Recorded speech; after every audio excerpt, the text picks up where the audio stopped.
It happened in the days of the judges of Israel when God's people experienced an up and down relationship and devotion before God. There were times of obedience and times of rebellious disobedience. There were times of blessings from God and times when God allowed the effects of disaster and war to come upon His people for righteous discipline and correction. And such a time brought events that introduced into God's nation a special Moabite woman who would become the great-grandmother of King David and therefore be a part of the lineage of the Messiah. In the book of Ruth, the story is told of an Israelite family from Bethlehem, Naomi, her husband Elimelech, and their 2 sons. A famine occurred in the land that normally flowed with milk and honey, and this famine might have been the result of cycles of nature or perhaps the result of war. Or maybe this was the direct influence of God to get the attention of His people. Whatever the cause, we can be assured that God used this famine to bring together individuals who would likely have never met under other circumstances. In God's providence, Naomi found herself living temporarily outside the land of Canaan in the foreign land of Moab, where at least there was food. In time, she was widowed, and her 2 sons also passed away.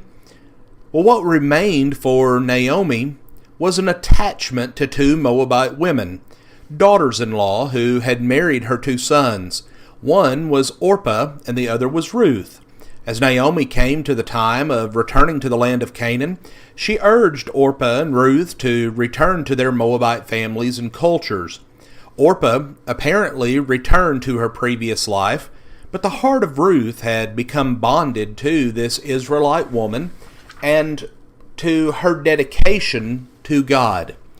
Ruth would not be separated from Naomi, from her people, and from the people of God. Well, in considering Ruth's devotion to Naomi, we should notice that Ruth apparently had family to which she could have returned, according to Ruth 1 and verse 8.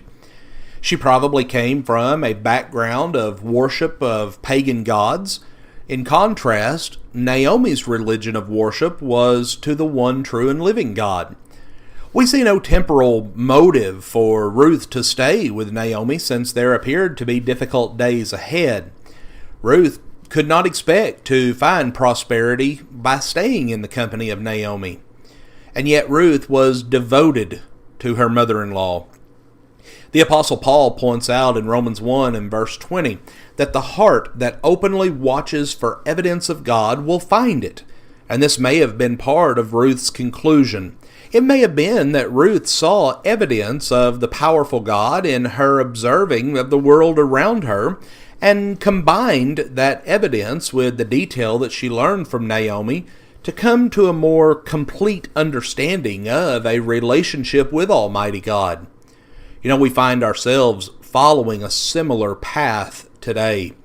But in following Naomi's guidance, Ruth humbly submitted to the will of God. She worked with energy and humility to further demonstrate her devotion. She made a conscious decision to abandon her earlier life in Moab and be adopted into the nation of the children of God. Now it seems sure that Ruth was the kind of person who would be dearly missed by her Moabite family, and she likely reflected at times on the relationships that she had left behind.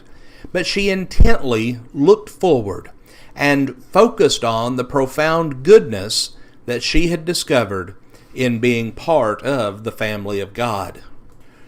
God saw Ruth's favorable heart, seeing that she did not seek her own benefit, but was interested in doing the best thing for those around her. And God blessed Ruth by bringing her into the influence first of Naomi and then of Boaz. In the relationship of her marriage to Boaz, God provided well for Ruth in this life and redeemed her securely into God's family. In her subsequent relationship in the lineage of the Messiah, Ruth is further afforded a place of honor among all those who seek God. And more than her personal honor, Ruth represents a redemption that is important to all of us who are adopted into God's family. She was outside the blood lineage of Israel, but God demonstrated his plan even in these ancient times. He intended redemption to apply to any who would have the condition of heart to truly seek and submit to him.